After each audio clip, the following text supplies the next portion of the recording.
to my corner of the internet. I'm Shannon, and today I've got another book-related video to share with you guys. About a week or so ago, my friend here on YouTube, Jag, he sent me a message asking me about my favorite sort of classic British novel, and here we are. I'm going to be making a video about them. I'll leave a link to his channel down below. He also does some book-related videos, and when I sat down to think about what book I wanted to talk about in this video, I found myself having a lot of trouble picking just one. So instead, I'm going to do my 3 favorite classic English novels. The first one that we're going to talk about today is the one we are currently reading on this channel. If you're new here, I do Let's Reads of different books. I've done Emily of New Moon, and I'm currently doing Pride and Prejudice, where we start at the beginning and we literally just read all the way through. And yeah, we're about halfway done with Pride and Prejudice now. And that is one of my favorite classic novels. I'm reading it now for the first time in quite a few years, probably 10 or 15 years, and I'm enjoying it just as much now as I did back then. Even though on its most basic level and just kind of in general, it's a fairly simple book. It's a fairly simple story. It's the story of a family, the Bennets. It's the mom and dad, Mr. and Mrs. Bennet, as well as their 5 daughters. And the family, Mr. and Mrs. Bennet, really want to get these daughters married off well and as quickly as possible, especially Mrs. Bennet. And so we kind of get to see the process of these girls trying to find a suitable partner. And the main character of the book is Elizabeth Bennet, Lizzie Bennet, and I just love her so much. There's just something about her that, especially too when I read this book when I was younger, I just found her to be such a refreshing sort of character in that time period. She's, you know, she spends a lot of time and takes a lot of pride in enriching her mind, in reading books, in having quick comebacks. And I just really appreciated that in a woman character, especially during that time. And that's the Regency era is when that book takes place. So there's Bennet's. Lizzie, of course, she wants to marry for love. And early on we meet a character called Mr. Darcy, and I feel like for anyone who read Pride and Prejudice, especially when they were younger, and I mean probably any age, but speaking for me when I was younger, I was so taken with him, and there's just something so charming about him, especially the more you get to know him and the more you read the book.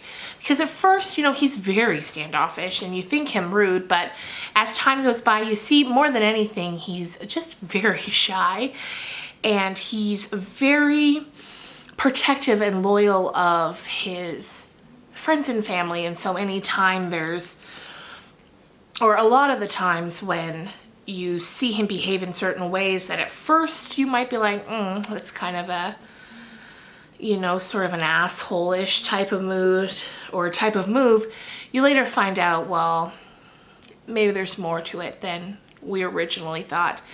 And I just really like that. I love Mr. Darcy. And I find too as well that every character in that book gets a great story arc.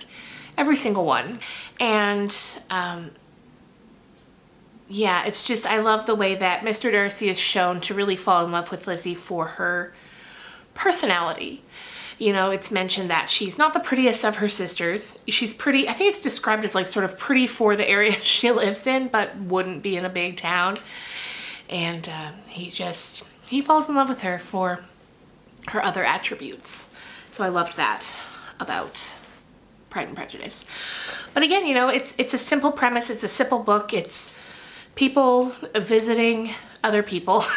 That's pretty much it for most of the book. Next up, I had a bit of back and forth with myself on which book I wanted to take this second spot. I was going back and forth between either Jane Eyre by Charlotte Bronte or Wuthering Heights by Emily Bronte. Now, I feel like the obvious choice here is Jane Eyre because it's highly regarded as just a brilliant classic. Everybody loves Jane Eyre, I feel like.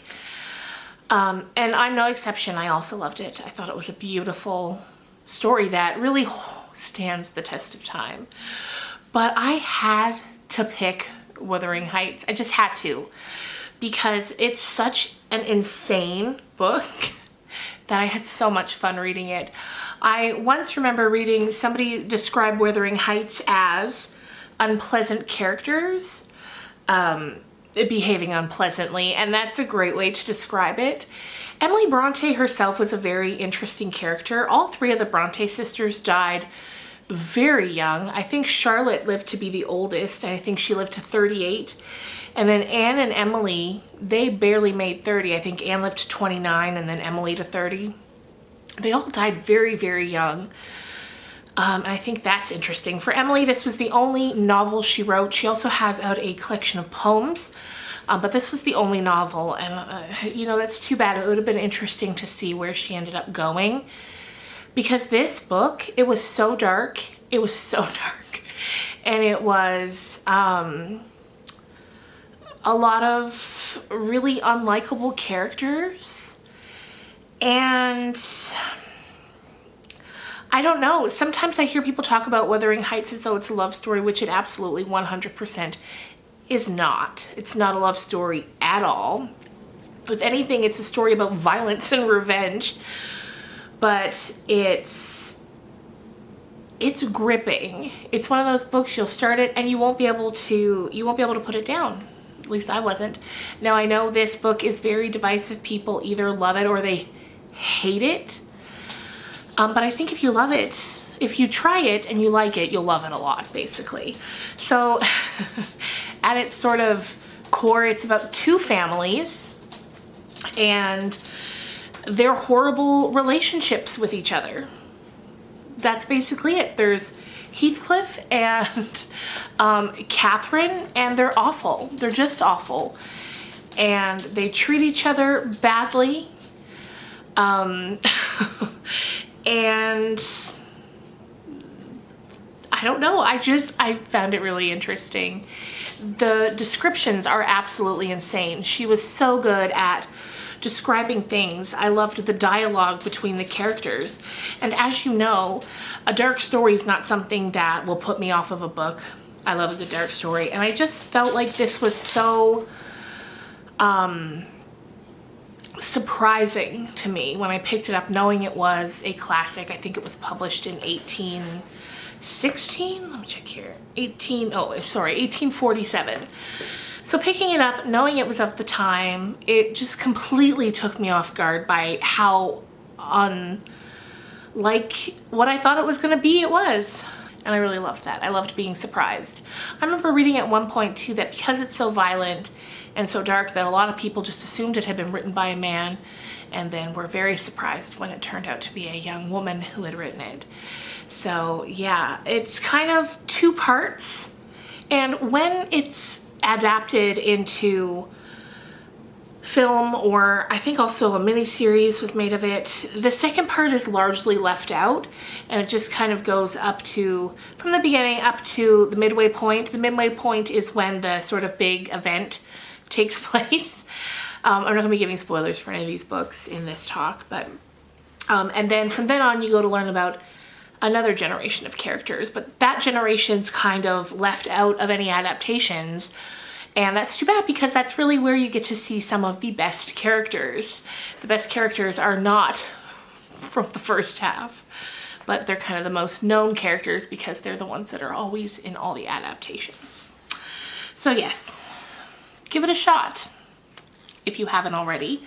Just know it's very depressing, and if that's not something you're looking for, then maybe avoid it. But if you don't mind it, check it out. The final book that I wanted to talk about today is by Charles Dickens, who has to be one of the greatest classic English authors of all time. He's just so good, and he has such a wide variety of stories, I find, that I really appreciate that about him as an author. Of course, I love A Christmas Carol. I love it so much, but that's not the book we're going to talk about today. Today we're going to be talking about Great Expectations, which I think is my favorite. I do love A Christmas Carol too because I do love Christmas, and I just love that story. But Great Expectations is one that was just fantastic. So this was published in 1861, and As far as novels of the time go, I've often heard people saying how they appreciate that this one is so richly plotted. There's so much story, so many layers going on that was kind of different from other novels at the time. The way he just really went deeper than people seemed to be going at that time.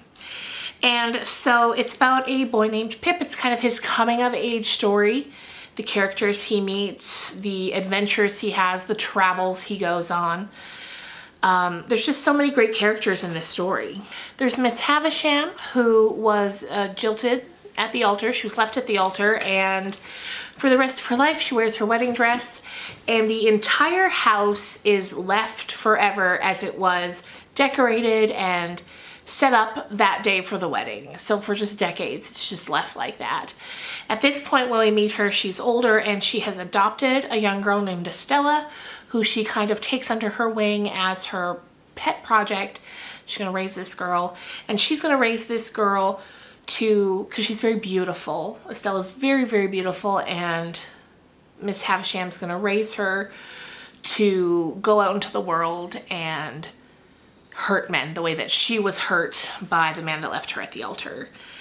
And it's just, it looks at a lot of things, a lot of different elements are in this story. It looks at wealth and the way that people are affected by wealth, because Pip, our main character, he goes on later to have a benefactor who gives him a large sum of money, and Pip is able to go and explore the world.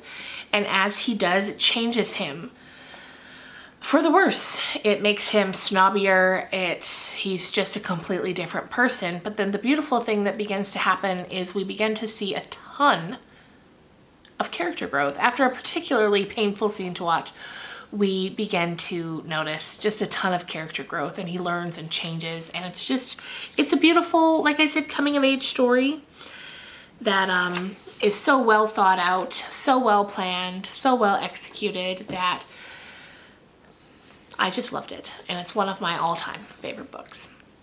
So there you go, you guys. Those are my 3 favorite classic English novels by classic English novelists. Let me know in the comments down below what some of your favorites are, and if I haven't read them yet, I will definitely check them out.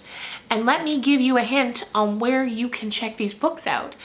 If you've been following along with my Let's Read series, you know that in order to be able to read those books, I go to the website projectgutenberg.org, and that's a nonprofit website where once a book ages out of copyright, after I think it's like 75 years, once it ages out of copyright, the books go up on Project Gutenberg, and you can do what you like with them. You can, retell the stories. You can read them like we're doing here.